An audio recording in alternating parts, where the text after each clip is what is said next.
Volume 3, Chapter 298, 11th of October, 1945. Mary and Matthias are entrusted to Johanna of Chuza. The lake of Tiberias is a gray sheet of water. It looks like tarnished mercury, so heavy it is in the dead calm, which allows just the resemblance of tired waves, which are not successful in making foam, and stops and calms down after making a slight movement, mingled with the dull water under a dull sky.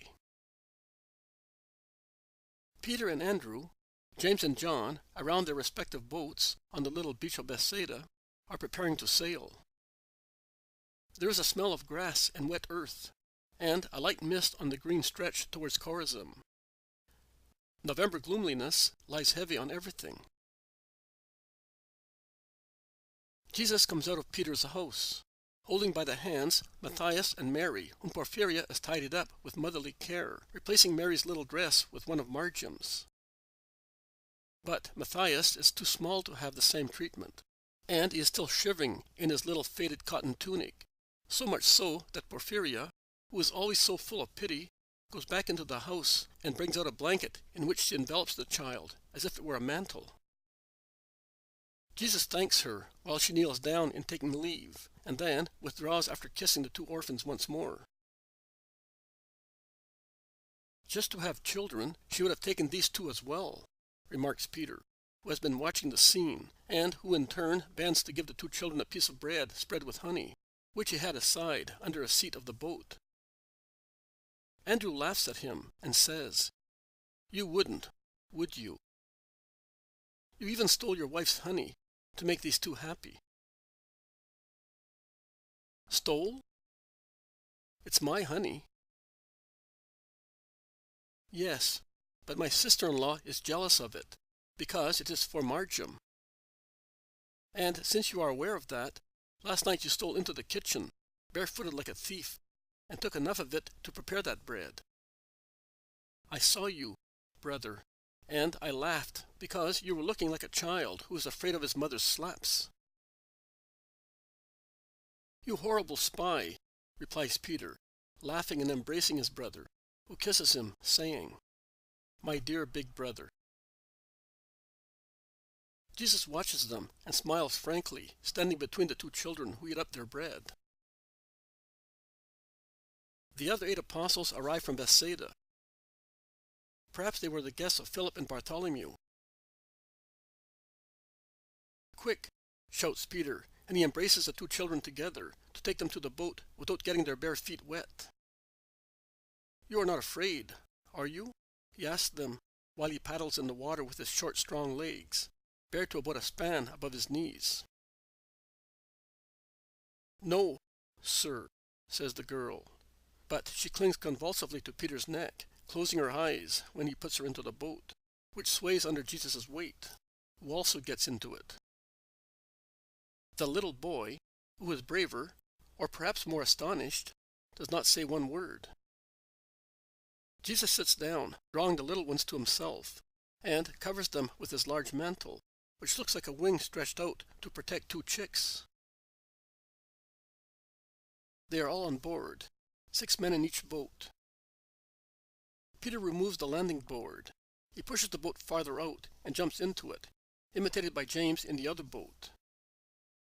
Peter's action has caused the boat to sway heavily, and the girl moans, "Mummy," hiding her face in Jesus' lap and grasping his knees. But they are now moving smoothly, although it is laborious for Peter, Andrew, and the servant, who have to row with the help of Philip, who is the 4th horseman. The sail hangs loose in the heavy damp calm and is of no use. They must row. "We are having a good row," shouts Peter to those in the other boat, in which the Iscariot is the 4th oarsman, and Peter praises his perfect rowing. "Come on, Simon," replies James. "Row with all your might, or we shall beat you. Judas is as strong as a galley slave." "Well done, Judas." "Yes, we will make you head of the crew," confirms Peter, who is rowing as hard as 2.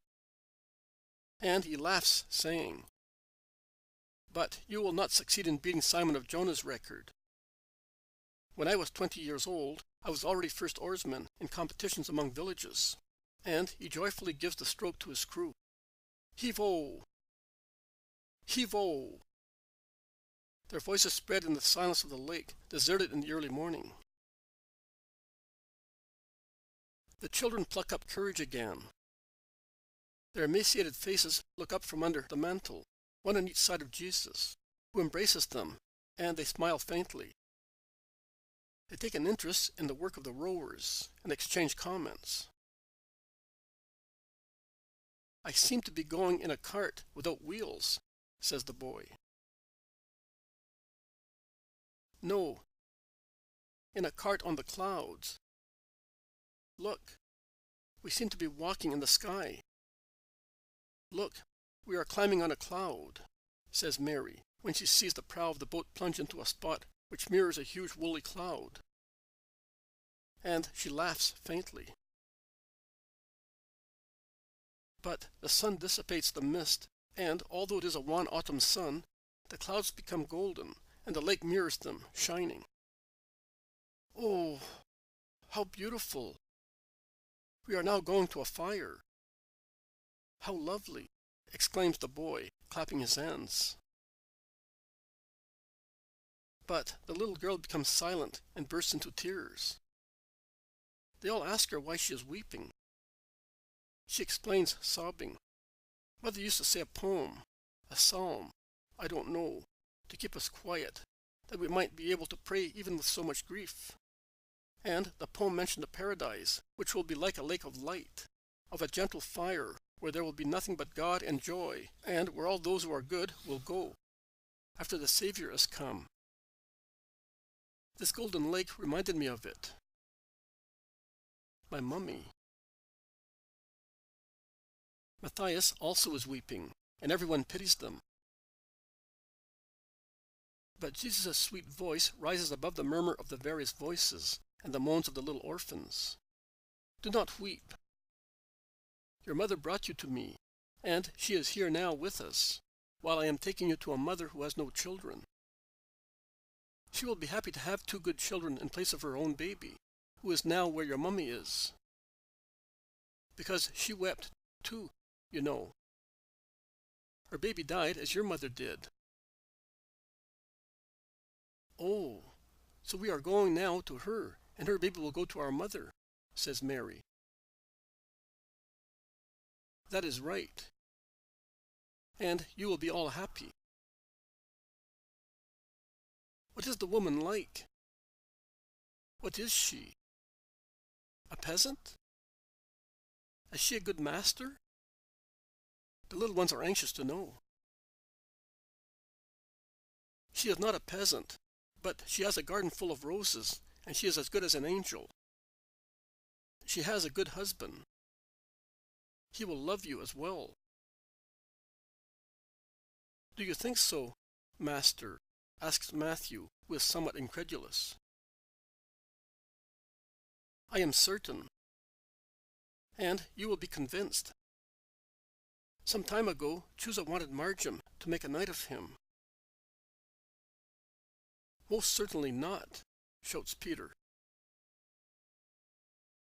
"Marjam will be a knight of Christ. That is all, Simon. Be quiet." The lake turns gray again. The wind rises and ripples the lake. The sail is filled, and the boat sails swiftly along, vibrating. But the children are dreaming of their new mother and are not afraid. Magdala passes by, with its white houses among the green vegetation. And the countryside between Magdala and Tiberias passes by. The first houses of Tiberias appear. "Where, Master?" "To Chuza's little harbor." Peter veers and gives instructions to the servant. The sail drops when the boat goes near the little harbor, and then enters it, stopping near the little pier, followed by the other boat. They are one beside the other, like 2 tired ducks. They all land, and John runs ahead to inform the gardeners. The little one presses timorously against Jesus and Mary, pulling his tunic, asks with a big sigh, "But is she really good?"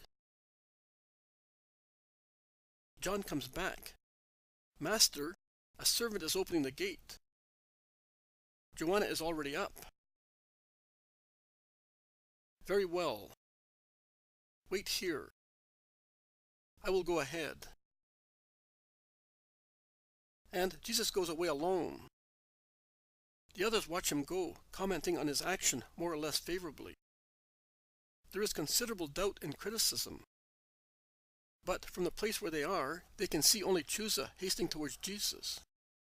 He bows almost to the ground at the gate, and then enters the garden on Jesus' left. Then nothing else can be seen. But I can see. I can see Jesus proceeding slowly beside Chuza, who shows how happy he is to have the Master as his guest. My Johanna will be delighted. And I am, too. She is feeling better and better. She told me about the journey. What a triumph, my Lord. Did you mind? Johanna is happy. And I am happy to see her thus. I might have lost her months ago, my Lord. Yes, you might have. And I gave her back to you. Be grateful to God for that. Chuza looks at him perplexedly. He then whispers, "A reproach, Lord?" "No, an advice. Be good, Chuza." "Master, I am Herod's servant." "I know. But your soul is a servant of no one but God, if you wish so." "That is true, Lord. I will amend my way of living. Sometimes I am seized by the fear of public opinion." "Would you have minded last year when you wanted to save Johanna?" "Oh, no. At the cost of losing all respect, I would have applied to anyone who could save her." "Do likewise for your soul. It is even more precious than Johanna.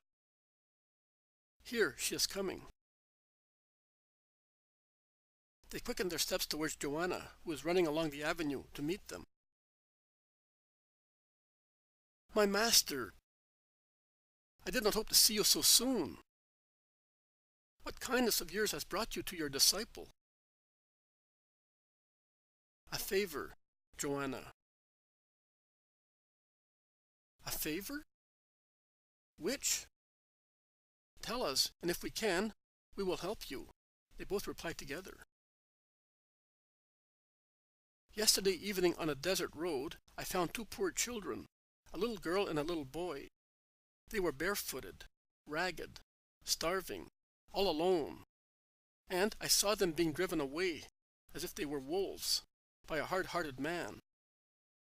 They were dying of starvation.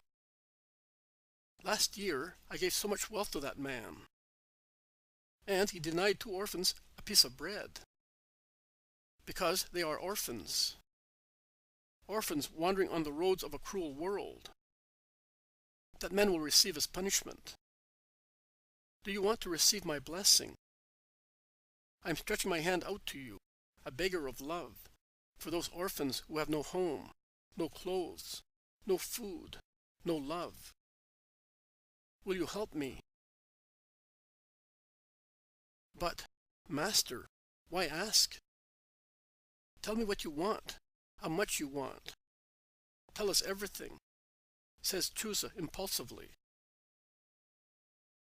Johanna does not speak, but with her hands pressed on her heart, tears on her long eyelashes, a smile of desire on her red lips, she waits, and her silence is more eloquent than words. Jesus looks at her and smiles. "I would like those to have a mother, a father, a home, and the mother's name to be Johanna. He has no time to finish, because Johanna's cry is like that of one freed from prison, while she prostrates herself to kiss the feet of her Lord. And what do you say, Chuza? Will you receive in my name my beloved ones, who are much dearer to my heart than jewels? Master, where are they? Take me to them, and upon my honor, I swear to you, that from the moment I lay my hand on their innocent heads, I will love them in your name, as if I were their real father. Come, then. I knew that I was not coming for nothing. Come. They are coarse and frightened, but good. You can trust me, because I can read the hearts of man and the future. They will give peace and strength to your union, not so much now as in the future. You will find yourselves again in their love. Their innocent embraces will be the best lime for your home of a married couple. And heaven will always be benign and merciful towards you because of your charity. They are outside the gate. We came from Bethsaida. Johanna does not listen anymore. She runs away, seized by a great desire to caress them. And she does so, falling on her knees to clasp the two little orphans to her heart, kissing their emaciated cheeks, while they are amazed, looking at the beautiful lady with garments adorned with jewels. And they look at Chuza, who caresses them and takes Matthias in his arms.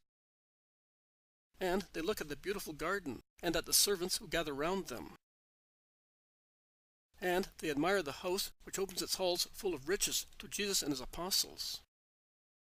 And they look at Esther, who covers them with kisses. The world of dreams is open to the little waifs. Jesus watches and smiles.